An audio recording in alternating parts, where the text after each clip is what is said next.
Welcome to our very final PQ talk. What a moment. We have a very special panel here presenting a very special project, Canon.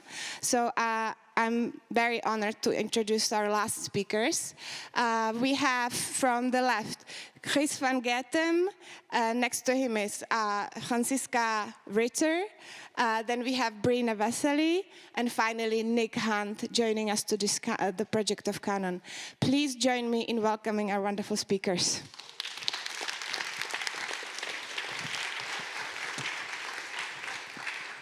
Okay. Good morning, everybody. In very short, the 4 people presenting, but there is more people here of the project. So maybe all the people from the project would stand up for a second. So you know that it was not just us. Yes, there were more people there. Okay, Canon was a European project where we worked with 9 schools from 7 different countries all over Europe. And the main goal was that we wanted to increase the understanding and the awareness about the technical heritage. There is a lot written about theater history, but there is very written structurally about the history of all the technology. And we are very worried that if you don't understand this history, it becomes very hard to make a good interpretation of scenography and of performance.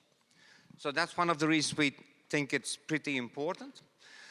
We focused on Europe because it's a European project, and we were all European schools, which doesn't mean we wanted to exclude all the rest of the world, but it just that was a bit the focus of the project.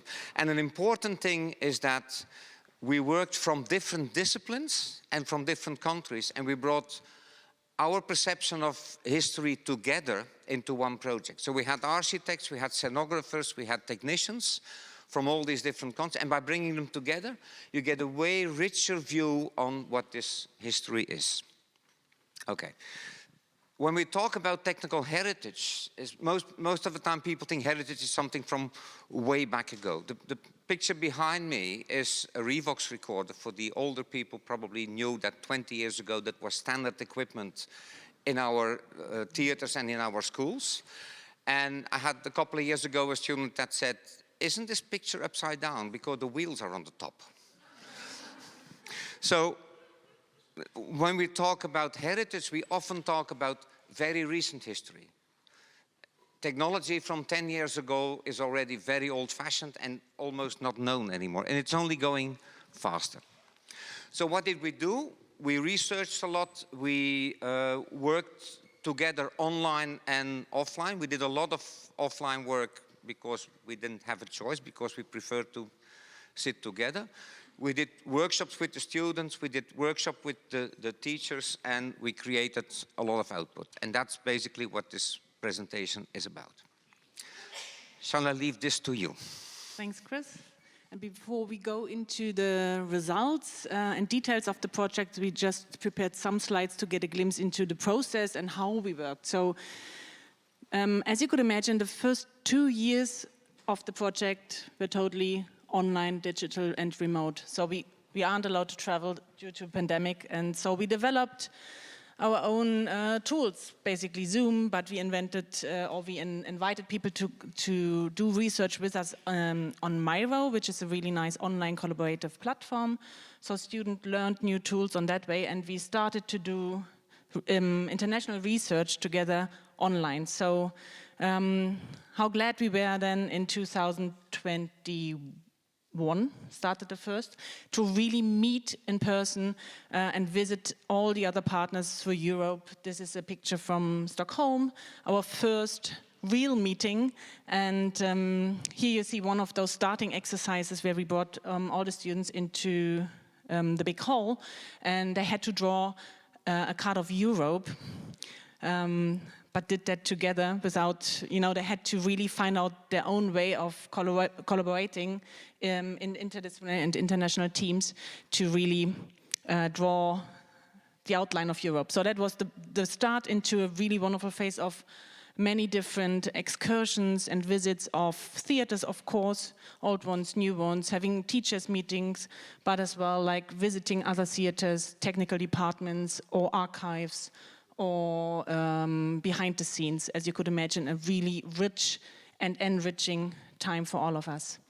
We use those workshops, mainly 1 week workshops, to also test our prototypes of the teaching methods. Here you can see a postcard exercise, postcards from Europe, where every student had to bring one favorite thing to one topic and discuss this and put it onto a map. So we really tried different methods in those workshops.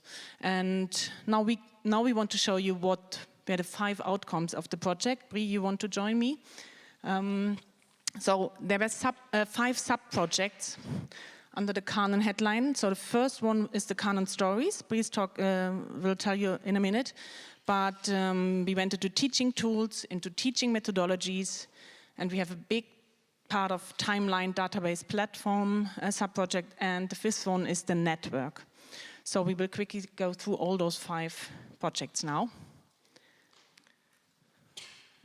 Or I can do the click. Good. So the stories, this was the idea to find out, with this interdisciplinary team, the 100 most important stories or most important facts, we say. It was the goal really to discuss what are we teaching in theater technique history from all these fields, stage setting, architecture, light, techniques, also persons and sound. Like an ABC of the most important facts. And the work we did was to choose, to select what we really want a theater technician, a scenographer, an architect knows about history. And of course, we started with a kind of timeline, in paper, but also online with this Miro board, to find out this 100 stories who describes a bit more about facts who are also linked to each other and can be a teaching tool afterwards. And you see here the matrix of the 100 with 10 time frames and the 10 disciplines we do. And of course, if we teach, we are telling stories in one teaching unit, for example. We talk only about maybe architecture in this case, or only about Baroque age. But we can also tell stories during teaching, stepping from one point to another, following a person, following knowledge, traveling, or things connecting to each other. And of course, it was a lot of structuring knowledge, discussing and selecting. And as a result, I can proudly present the book, The 100 Stories of Theater, Technical Theater History. It's online available as a PDF on our website, but also as a printed copy. And for examples, we have in antiquity, in the first time frame, the Thespian card, for example, it's each item has 2 pages, or the limelight, a bit later, industrial age, for the light sessions. And also, of course, on the web page, Chris will talk later about that. So you find all and more information, also linked to other projects. The important thing is in the database really to connect all the knowledge there's in the internet, and in this specific theme we are working to find all, and also use it as a teaching tool. But now I will hand over to Nick. Great, thanks Brie. So the teaching tools, the second part of the 5 outputs from the Canon project. And I'm going to give you just a few examples from these. So the teaching tools are pretty much all kind of digital artifacts of one sort or another, although sometimes physical manifestations, as we'll demonstrate shortly. First one of these is a model of the Sabatini theatre. So Sabatini wrote a book about how to create a theatre in the kind of late Renaissance Baroque period. And so the book is a fantastic resource in terms of understanding the details of theatre practice at that time. But the book, firstly, it's not translated into that many different languages. It's quite a dense text. There are some diagrams in it, but it's sometimes quite hard to follow. So part of the Canon project, a kind of sub-team within the group, created a 3-dimensional digital model following the instructions in Sabatini's book. And once you start doing that, you discover all sorts of things about the instructions that maybe don't quite work. You build one bit of it in a certain way, and you go, oh, hang on, this bit doesn't quite fit with this bit, and how does this work? And he makes some quite interesting assumptions as well about what you know and what you don't know. So you get a detailed description of how you build a flat out of wood and canvas and things. I can go to any theatre workshop, anywhere in the world pretty much, and I can see people building scenery in the same way. And then he describes the way that you raise and lower a light fitting and says it's exactly the same as the one you've got in your house. And you go, I'm fairly confident it isn't the same as the one I've got in my house. So that's really unhelpful. It'd be great to have a drawing or something. So all sorts of interesting discoveries coming out of that. And so that model is there as a teaching resource. But also, of course, potentially as a process that one could follow. You don't have to do the whole thing. You could just take one section of the book and follow it through. And he doesn't distinguish, he builds the physical space, because there's an assumption that the starting point is not a theatre building, it's just a big room. So you have to build everything. You have to build the auditorium, you have to build the stage, you have to build whatever equipment you want. If you want to hang things up, you have to build the structure that you can hang things from, as well as the scenery, as well as the lighting, everything. A very different teaching tool is Anno Teatri, which is a card game. Some of you might have come across Anno Domini, which is a card game somebody in Germany created. And the idea of the game is essentially each card has got a historical piece of information. So it might be a person, it might be an object, it might be an event. And the players playing the game each get given a few cards, and they have to collectively try and get them in the right order on the table. So you have to try and work out, some have already been laid down, so you have to try and work out where your one fits within that order and put it in the right place. And then players, if they think that the previous person's made a mistake, can challenge it, and then you find out whether they were right or wrong or not, and so the game continues. So again, it's a fantastic way of just discovering a bit about history of technical theatre, lots of different aspects built into the game.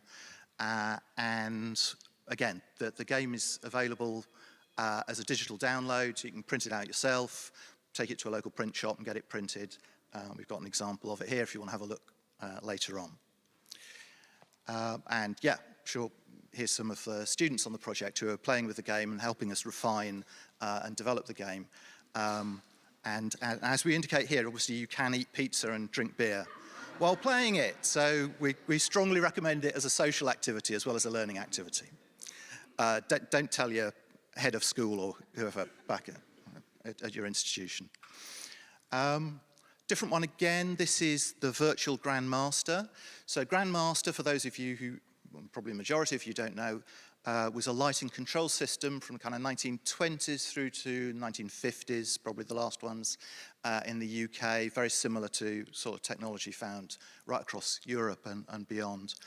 And the thing about the Grandmaster, there's a few still around in kind of collections and things, but of course, generally they don't work. And the important thing really about a Grandmaster is what it means for the control of light on stage. It's not the mechanics of it, which are pretty basic and sort of standard engineering, really.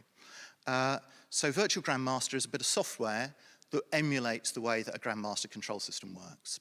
And you can use it, you can plug it into, it'll put a DMX output out, so you can plug it into a normal modern lighting system. and you can use it to discover what lighting control of that period could do or couldn't do. And it's a really interesting process once you actually start working with it, and it really gives you a kind of insight into how lighting works and what the constraints were for the people of that period using that type of equipment. Moving on now to the teaching methodologies, the third main output of the Canon project. So this really drew on the experience and expertise of all of the partner institutions in the project, and they all come from slightly different perspectives in terms of discipline, so some more technically focused, more design focused, architecturally focused, coming at kind of theatre technology from an architectural perspective. And across all of the partners, we've pulled together a kind of a book, and we've got there what we call the cookbook. So there is, I think, 35 teaching methods published in the book, again, available online, exactly the same as with 100 stories. And they just kind of walk you through with lots of practical advice, details of what you need, resources you need, how long it takes, how many students you could potentially have involved with it.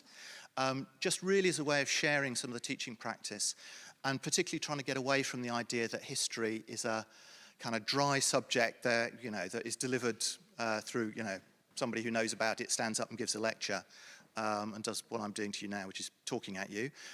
Much more interesting to actually get hands-on, play around with stuff, trying to do something practical and really to bring it to life. So an example here, another lighting example, a saltwater dimmer. So early electric lighting, if you didn't have very much money, there's a kind of posh version of how you dim lights in the early electric period using a wire-wound resistor, but the cheap version was basically using salt water. So you use a chimney pot or something like that, you fill it with salt water, and you have an electrode that you just lower down into it. Of course, if you're doing it with mains electricity, kind of high voltage, it's fantastically dangerous, so don't do that. But you can do it with a low voltage, with a little transformer, 12 volts, perfectly safe. And this is something that I absolutely literally did in my garden shed. So it's very simple to do, basic materials that are, you know, quite easily available.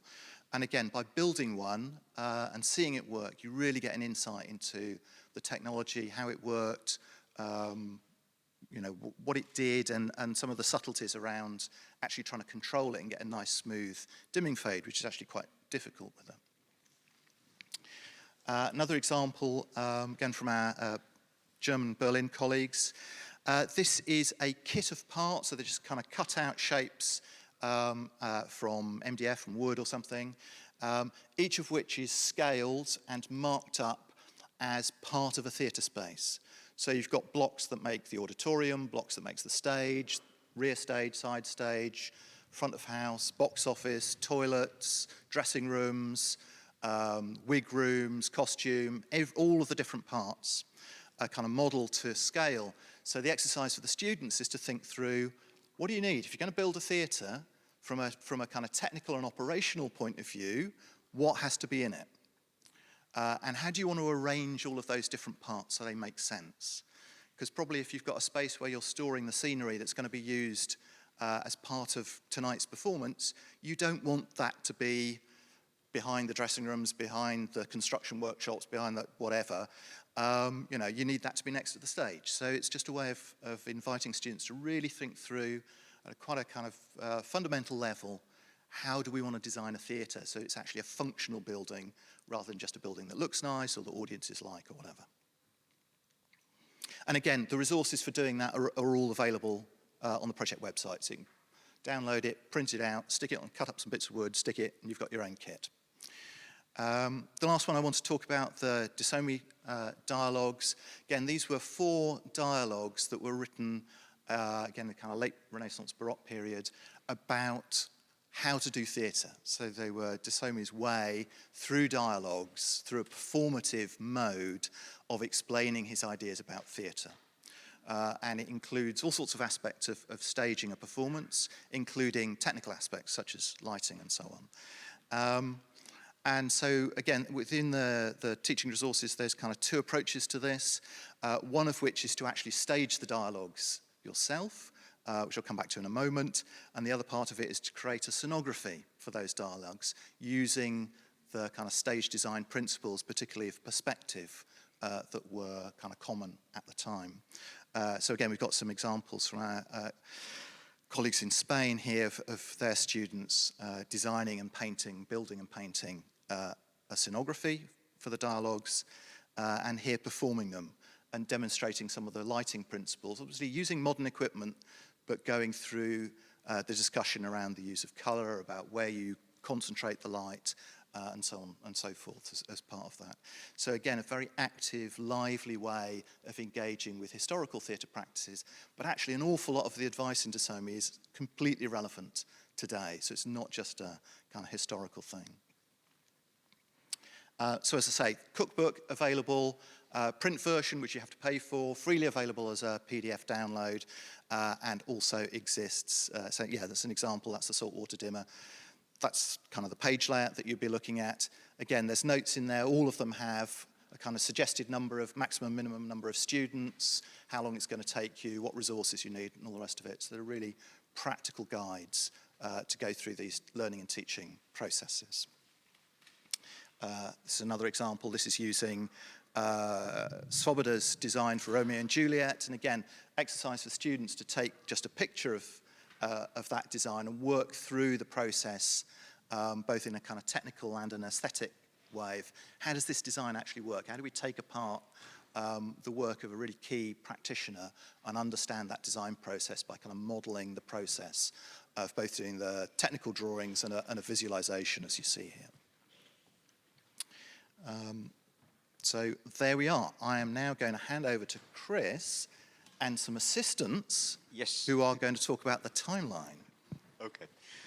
So, if we want to talk about history, and even if we don't like dates, a timeline is important to see the relations between that. So, we've been experimenting already before the project, and we made a small little timeline, but maybe you can show that, to be able to kind of map during a course the historical facts that we feel are important and how they are related. Because one of the elements that is extremely important in history is not so much the dates, but how they relate to each other.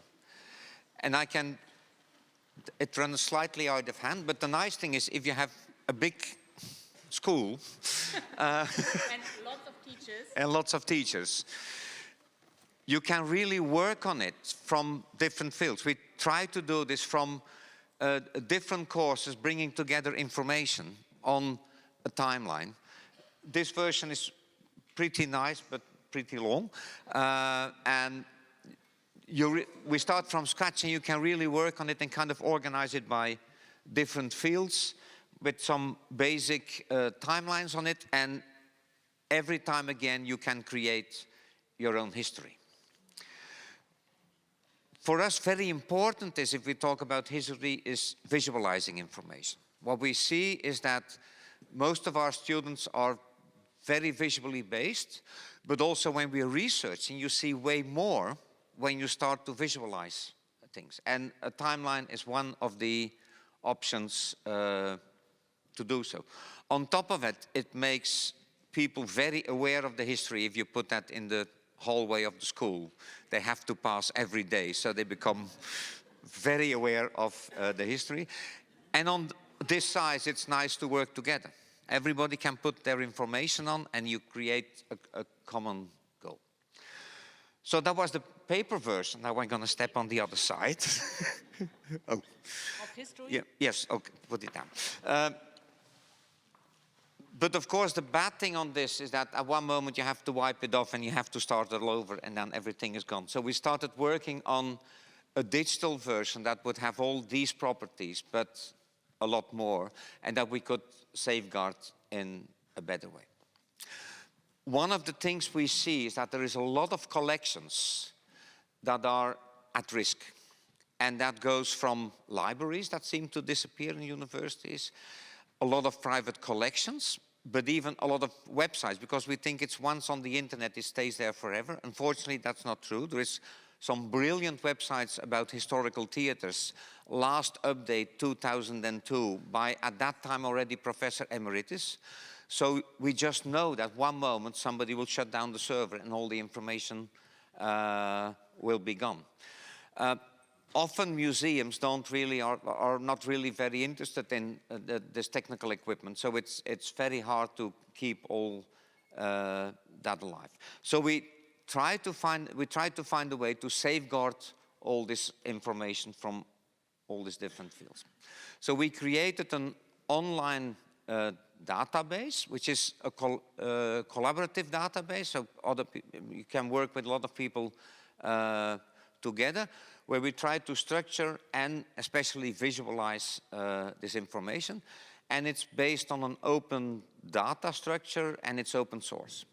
So it's a little bit like a multilingual Wikidata, but then in Wikipedia, but then in a data format. And the data format gives us the possibility to visualize everything.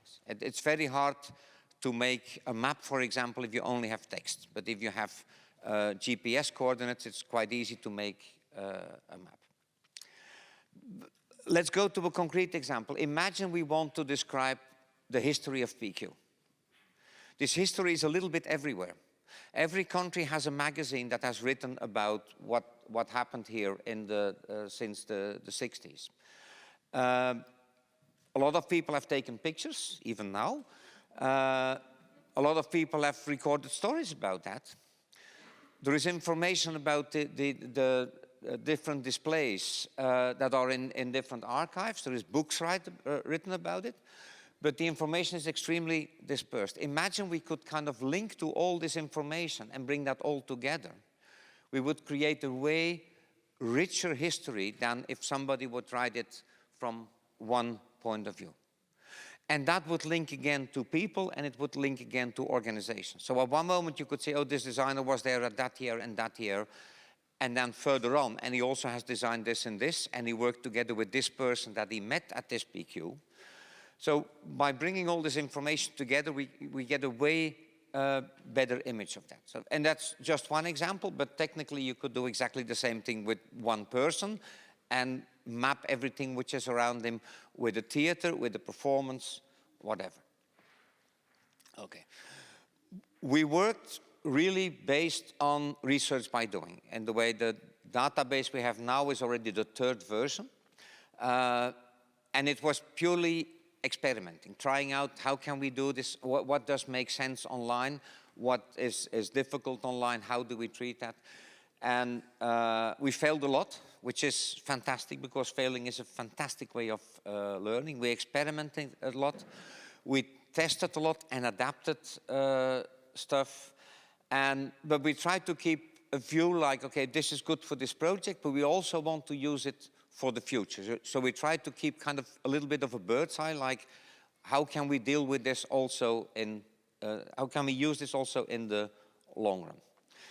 The technically solution we have is a copy of Wikidata. So we're not working on the original Wikidata, which is a multilingual database, but because we wanted to experiment and because we wanted to avoid all the discussions with the Wikidata community, we build our own, but with the concept behind it that we always can bring it back to the main Wikidata and then it will stay there forever. Because, as we said before, all these digital collections are a little bit in danger, and the chance of surviving of Wikidata itself is way bigger. And we built a layer on top of that, because Wikidata is really very boring, only data information.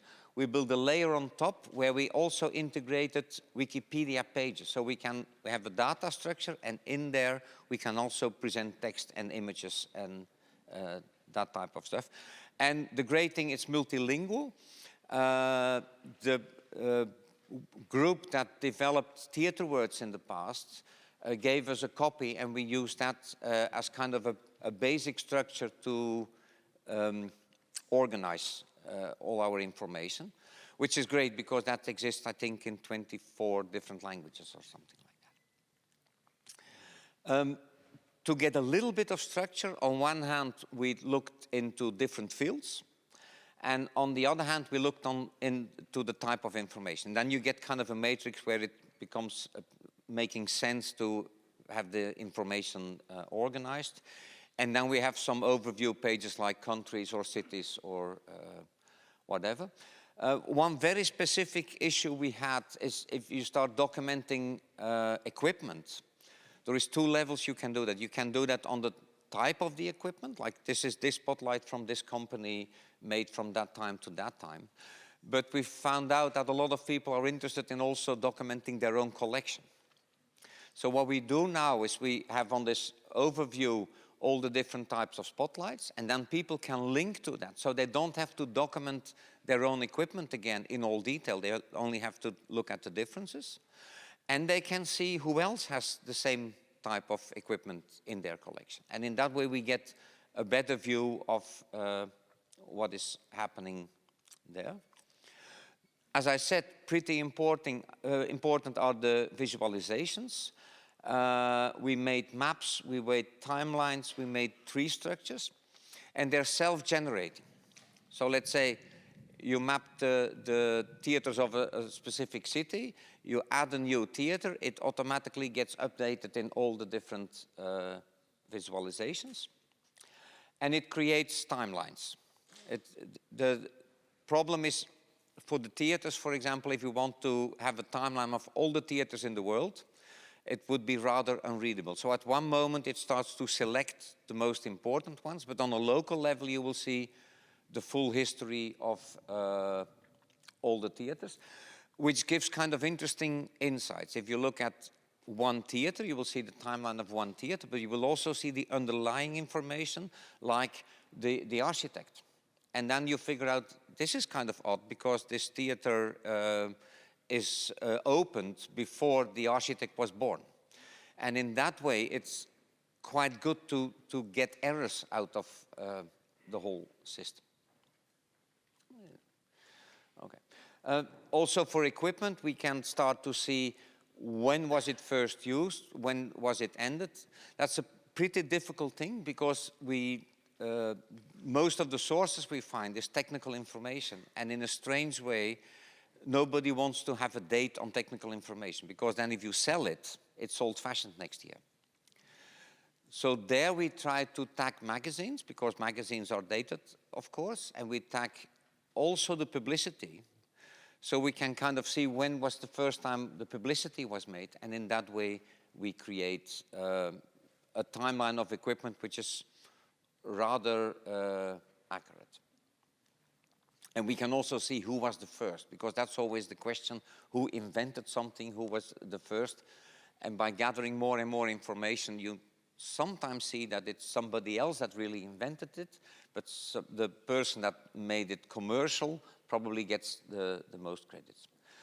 The maps are generated. This is a little bit an older map, and it's from Europe, because there is more theaters in there now. So you see the map, but you also see the structure. So we organize them by country, we organize them by region and province, and then by city.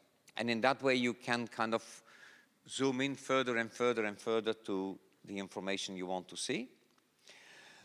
Now, how did we get all this information? You can see that we have like 11,000 theaters.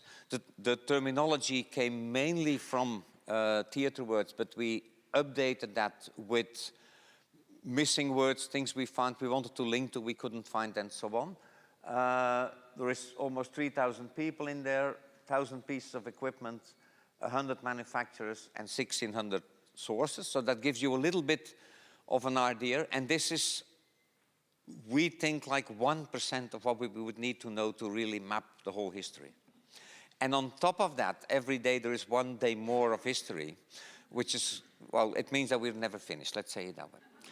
So, as I said before, there is a lot of information outside, but some of it is really specific on architecture. Some is really made for touring, for example. There is a lot of yearbooks from around the 1900s of all the theaters of the States, for example, made for touring. That has specific information. Some other has really technical information. By bringing all that information together, you make it way richer. Okay. And we didn't type these 11,000 theaters. What we did is we harvested on the internet.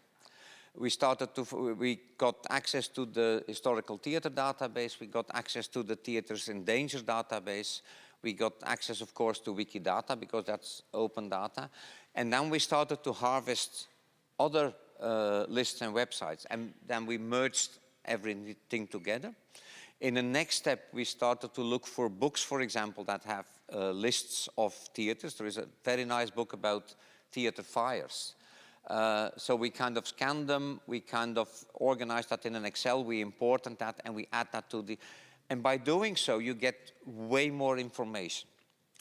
What we always do is we try to link to the original information, because, well, first of all, we want to honor these people, and otherwise the database would become endlessly big. But we always keep kind of a backup copy because we know that things can disappear. But this idea of harvesting is a thing that we still need to do for a lot of other countries, because we mainly focused on the partner countries, and we only took the information that was in the lists that were also about, so there is theaters all over the world, but the main information and the information that is cleaned is basically about the partner countries. Good. We only collect information that we really need, for example, for the visualization, for the functionality of the website, or that is really in danger. All the rest we link to other sources, because that's a way better thing to do, because these sources are updated, so they keep kind of running. We also link, for example, to digital museum collections of different kinds, and in that way we get a strong knowledge base. So where are we going to go in the future? Because the project is finished, but we have the idea it barely started. I think we can say that. One of the because we only had 3 years, so we had to make some choices. If you look at the database, you will see it's not the nicest design thing that there is in the world, because we were really focusing on the functionality. But in the future, we want to improve a lot of things. We want to improve the layout. We want to improve the taxonomy, the way we organize things, the way we call things. So we get a way better international language to know what we are talking about. And to give you one idea, in a museum, when they get something in from a theater, they have two choices. It's electronic equipment or it's a lighting source. That's more or less the detail they're working in, because they don't have this language. What we would love to do is create a very good language for that and offer it to the museums, because probably they have a lot of stuff and they don't know it. I was in a museum a while ago. I said, oh, you have a fantastic limelight. And they said, do we? They had no idea. So it also would help, it would help us, but it also would help them in describing all their things better. We want to improve, because we kept it kind of closed during the project to do the first experiments, but now we're rather stable. But we want to improve collaboration tools. So you could have discussions about the subject with other people that are kind of bringing you information in. We want to look into other and better ways of documenting. We do have some 3D models that you can look at and move around, but we think photometrics, LiDAR scanning, that type of thing would improve also very much the content. And we want to work more on collaborative research, where we have like 3-4 people that all work on the same subject and that work together and add information, because they need it anyway for their research. So it's not double work. They do their research, they add their information there, and at the same time it becomes open for other people, which is, I think, quite a good thing. And then the last thing we did, we created a network. It worked quite well, because there is kind of a large network here. You're all, from now on, you're part of this network. You don't have much choice. You're part of that. It's basically about creating this awareness. and creating a community that works together. We've talked in the last week, I think we talked to 100 people. I said, oh, I'm doing this little project on this, I'm doing that. And they're all on kind of little islands. And we would like to connect them in a way so we can reuse each other's information, we can make it richer, we can get new insights from different points of view, and so on. So, welcome network. We want to reach out also to other initiatives. I already said we want to reach out to the museums, but also to other organizations that are involved in that, and try to really create a community, so at least we know from each other what is happening. And of course, the collaborative tools are an important element in that. One of the things we also did was, within this idea of a network, is a series of podcasts that were made by the PQ team, and they're available on the link. And we will, in the next weeks, we also will put links on the Canon base of a lot of the collaborate. So the big question is, if you go home, what do you need to do now to collaborate with us? Is the first thing is, of course, you can use all the information we have. We made it for that. It's open, it's free, you can use it, you can reuse it, however do you want to translate it, all fine. It would be nice if you let us know what you do with it, because then we can work further on these new ideas. It's impossible for us to check all the information that there is on its accuracy. First of all, because we don't know all the countries, we don't know all the details of the countries. Often we don't have access to sources in different languages. So it would be nice if people would come forward and say, okay, but I want to check my own city. Or I have kind of a collection of that brand of equipment, I would like to add to that. That's one of the elements that we... Oh, our network is getting bigger. I hear a lot of noise. Okay. So anyway, get in touch, send us an email. We'll update you with where we are. We hope to do a new project, not this academic year, because we slightly have to recover. But the year after that, probably we do a new project, and then we would invite you all to participate in one way or another. Even if it's just your own theater or your own school, it would be nice to bring that together. So this is where you can contact us. Yes. And just, yeah, the lowest level of allowed participation before you can leave the room is to pick up these business cards, okay? There are 2 of them. They look quite similar. Make sure you get both. They will give you QR codes, which will take you to both the online downloadable version of the 2 books, the cookbooks and the 100 stories, and a link to the online store if you want to buy the print copies. Yeah, so just make sure you pick up some of these. I do not want to be taking these back to London. I've got enough in my suitcase already. Thank you. Thank you very much.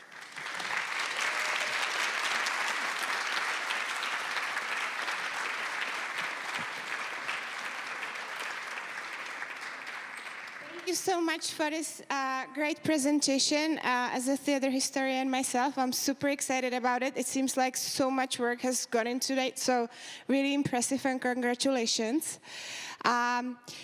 And as the world is falling apart, clearly, outside, we are here seated, cozy, and we have time for questions.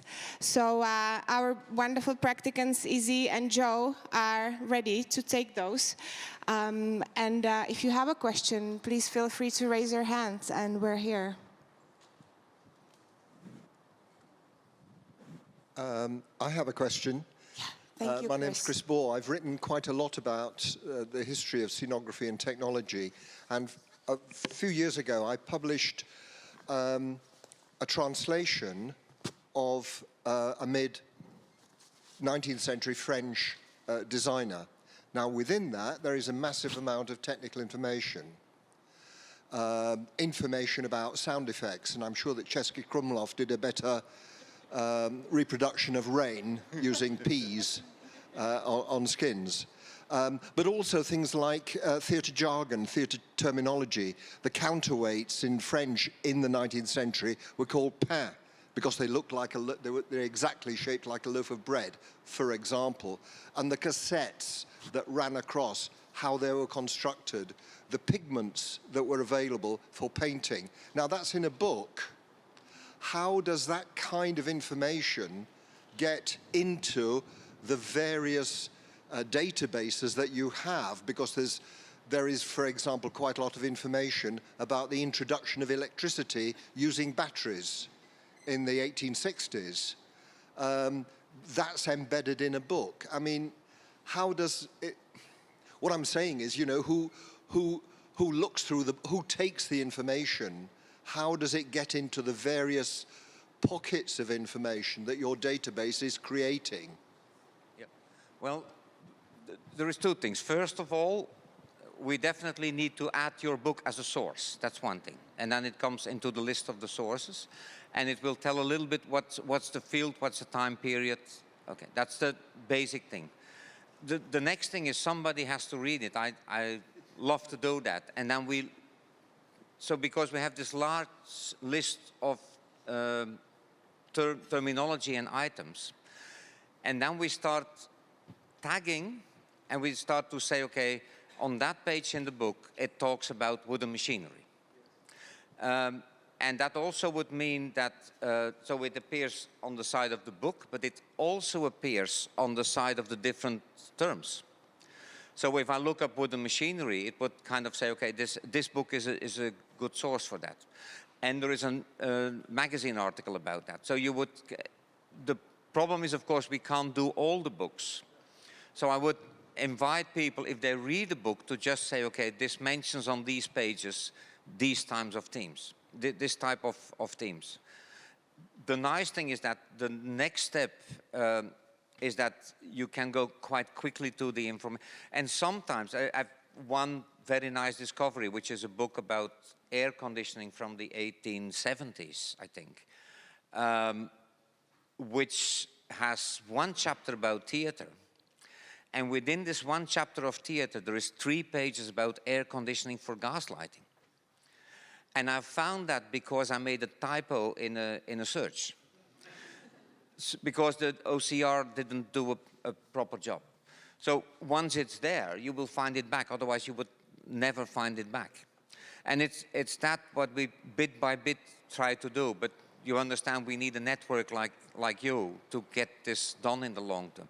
The same with all theses. You all have written or are still writing or will be writing theses. And most of the time they're read by your mother, by your teacher, and maybe somebody of the jury, and then it goes somewhere in a shelf. And that's so sad, because there is a lot of good information into that. So if you send us a digital copy, we put it in there, and you say, okay, these are the subjects. We link it to that, and then we get, again, a new view on this history.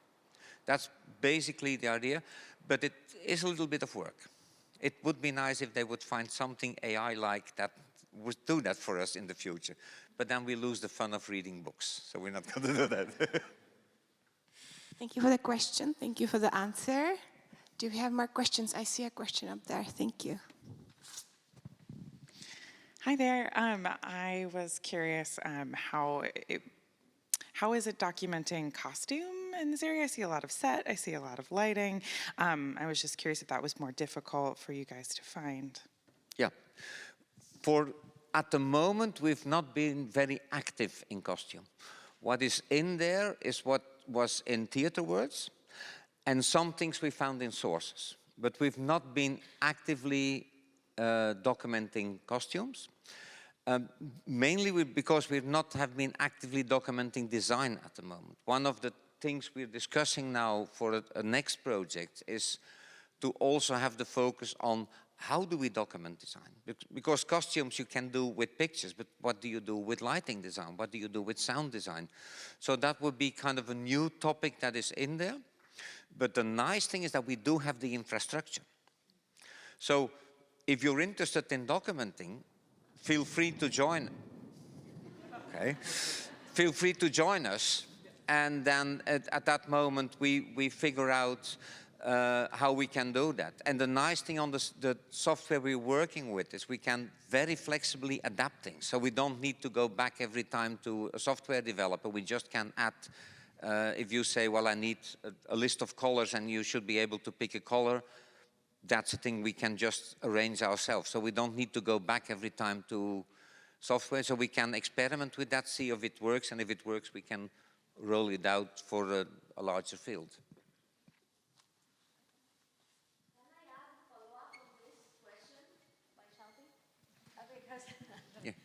Thank you. I had the same question on costume because I saw it in your search and there were not so many results. I think we often forget costume when we talk about technical theater. And you answered now about the design, like costumes, but actually there are technical aspects of costume that the project could consider. And this is not criticism, I guess it's a step for the next. Especially, let's say, wardrobe infrastructures, cleaning, you know, there are many technical, besides the actual structure and construction of costume, which also has an interest. So I just want to add that also to you and in relation to your reply that focus on design to reconsider the technical aspects of all areas. Thank you. Yeah. No, but we definitely would love to work with a group of people because as you can probably see, I'm not an expert in costumes. But we would love to work together with a group of people that thinks with us and where we bring together your knowledge about costumes and our knowledge on how to organize it. If we would bring that together, it would be a great thing to do. I think there was one question somewhere up there. There is a, thank you. Now that this core team working in Europe has established the kind of backbone and fundamentals of the way that the project is structured, I'm wondering if part of your organizational outreach would be to work with partner organizations around the world to then create a bigger core that are filling in their regional additions to this core database that has started with your European core. Yeah, that's definitely the idea. This project was a very concrete project where we only had 3 years to do so, and which, well, you could see that as kind of a proof of concept. And I think now we really want to roll that out, and we hope to find people from all over the world. I found out we have 3 theaters from India. I'm quite sure there are more, for example.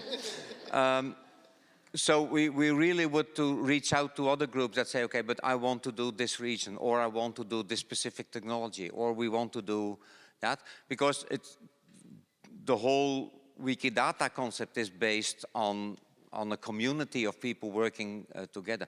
But I think it helped that with a small group, we started to experiment with it to show something. Because if you can't show it, it's a very abstract concept if you can't show some results. But I think we are ready now to look at people from all over the world and to say, okay, how could we collaborate? We can train people to work with that in, I think, half a day online and some exercises, then you get kind of the thing. We're working on a manual that is a little bit more clear. So I think they're really, we're ready now to reach out to a larger community. So you're very welcome. Thank you for that. Any more questions? Yeah, I see one, yeah. Hi, my name is Liz. I'm a student from Melbourne, Australia. I wanted to ask about funding, how you're funded, how you use it, and how that could potentially impact other people and other organizations from around the world, like collaborating with you in future if they don't have the funding themselves. Yeah, well, the project was funded by the European Commission under Erasmus+. At the moment, we don't have funding, but we have a lot of fun, which is also important. But we are looking now for, we took a break of a year because we had to finalize a lot of stuff and we wanted to prepare very well a new project. Probably we're going to look back again for European money in one way or another. but that doesn't exclude that other people participate. The only thing we can't do is fund people with, that are outside of Europe with European money. That's one thing. But I'm quite sure that there is resources in different countries that could combine with what we are doing, and then we're making more result with the same amount of money. I think that's one of the core things. Another thing is that often you have to do this research anyway. So if you've done this research, it would help other people to make it available for them. And I think that's an important thing, is that I think that's also the strength of a community like that, is that you're stronger together than all the separate pieces, and you're smarter together than all the separate pieces. And for the rest, we have to look at what possibilities are in funding. That depends. But nice thing is this part is something we can do a lot online. So there's not so much funding involved, I think. Thank you for the question. Thank you for the answer. Do we have any more? There is one back all the way up. Okay. Easy is walking up there.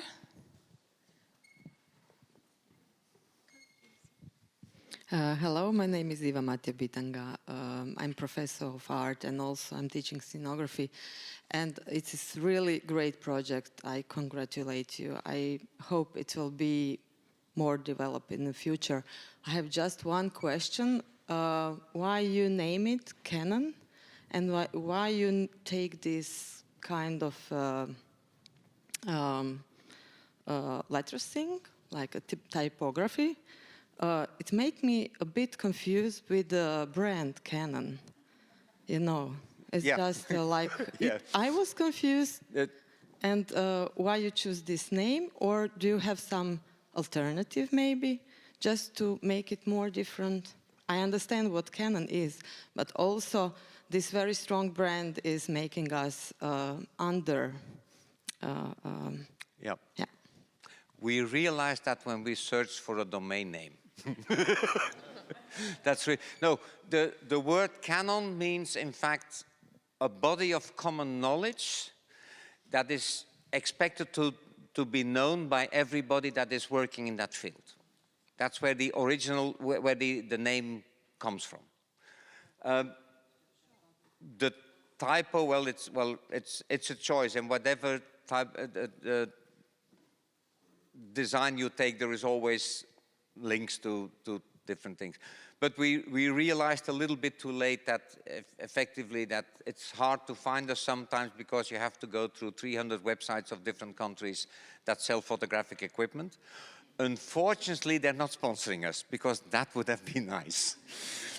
But it's really based on this idea of common knowledge. That's the core thing why we choose this name. It is just a question of how visible you can be. Actually, you find the same problem. Maybe it's a time not too late to change something, to put theatrical or something like that in front of it, and then Canon won't be misunderstood. Yeah. Now, the domain names we have is Canon Timeline and Canon Base. So Timeline is the project website, and Canon Base is the database. And it's canonbase.eu because it was a European project. So if you know that, then it's quite easy to find. And let's hope we just pass Canon and we always come on the first place. That depends on you. Hi, I'm Madeline. I'm from Australia. I would love to hear a little bit more about how the students contributed to the kind of researching process, because you've got, like, you know, across all these institutions, hundreds of students, right? And that's such a great kind of body of worker bees, like, and then thinking about how this could kind of build out into, you know, making use of this network of educators. Like, how did you enlist the students to doing that research work? Yeah, so first of all, the over 70 students did the main part of it. I mean, we as teachers really were there to support them and to mentor them and to bring them to unfold their potential. So every teacher of us brought 4, 5, or 10 students, and they were changing. Not all of them stayed there for 3 years because like, they're studying for 2 years and then doing the master. So we get like new students onto the project. So even that was, especially in the schools of Germany and Spain and Italy and UK, finding the students who were interested in theater history. That was the first step. You know, they collaborated and coming from different semesters and different courses. And then when they met in those workshops online or then on site, we tried to really mix them up, and we gave them different tasks. So not all what you see here as a result was there from the beginning as a task. So we really took them into designing the tasks and approaches, and we tried out a lot. And especially here from those cards, for example, we had like every student brought 10 ideas, and then we worked on those ideas during the workshops. And in the end, the students are all in here. Especially with the Canon stories, we had several ideas how to do that, and did workshops about how to write a good story and to do the research together. So that was the outcome of those workshops. And in the end, of course, it needs a final wrap-up, and you know, all the teachers work together to really put it into a frame. But yeah, basically that's it. The students and the workshops and the teachers, we all did it together. And just to add to that a little bit, so a lot of, particularly say if you look at the 100 stories, it was the staff team, as it were, who came up with, after really extensive discussions, occasional arguments, don't think we ever came to violence, but probably close at times, about what should be in and what couldn't be in, and what we wanted to be in that we didn't have room for, and all of that. Anyway, you know, so there was a kind of editing/curating kind of process with that, and then we handed those out to the students, not all of them, because we didn't have enough students for enough time to do 100, but a kind of bit of student choice in that, a bit of kind of, this makes sense for students to look at this, given their kind of disciplinary backgrounds. And then them bringing content, sometimes writing, but not always, because again, almost all the students are working in, you know, the project language was English, which is great for me because I'm, you know, native English speaker and hopeless at anything else. But you know, the majority of people on the project are working in English as a second language. So then, yeah, so the staff team doing a certain amount of kind of curating of the material, what's going to be in a story, and is this quite what we need to fit into that matrix and have it all make sense, and then a literal editing of text, or sometimes just us writing text based on research that the students have done. So quite a complex, yeah, and certainly not every story has arrived to where it's arrived at by a slightly different route in that sense. Yeah. Thank you. Oh, we have a question all the way up on the right corner.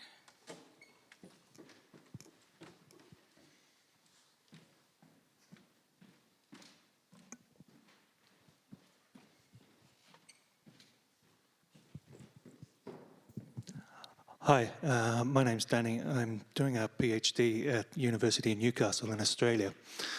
I'm looking at stories of technicians, particularly, probably older, retired technicians, and I'm interested how you prompted those stories, what kind of questions you asked to get the participants talking and discussing their stories.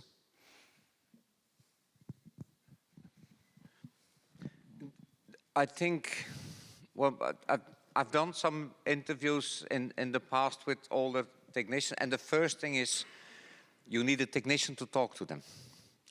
And the most important thing is to find out what they don't want to tell.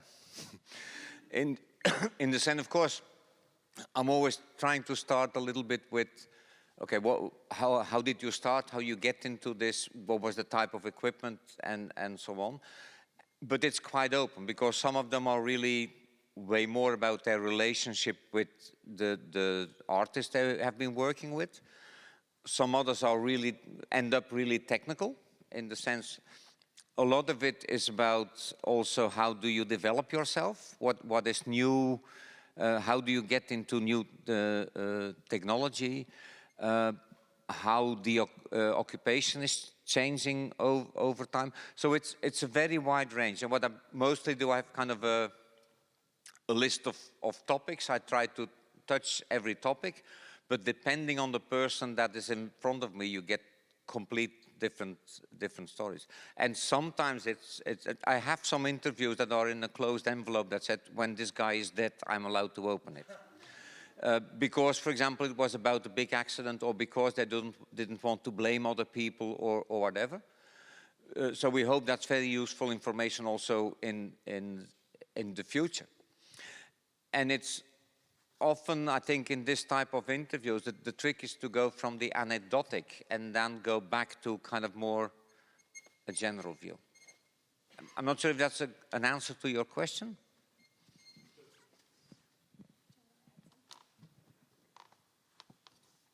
Yeah, so we have another question sort of in the middle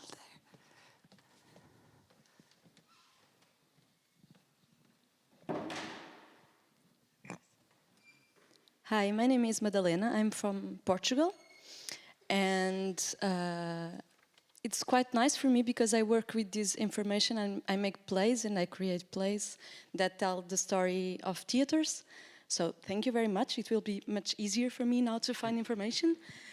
I have two questions for you. The one is, do you have a team that works with these kind of tools that you created that goes to schools, or do you have a kind of educational service that work with this kind of tools that you created? And the second question is, do you think about having a physical space where you can expose and where people can come to learn much more about it, but in a physical way? Yeah. That's all. I'll start with the second one, because that's a big issue.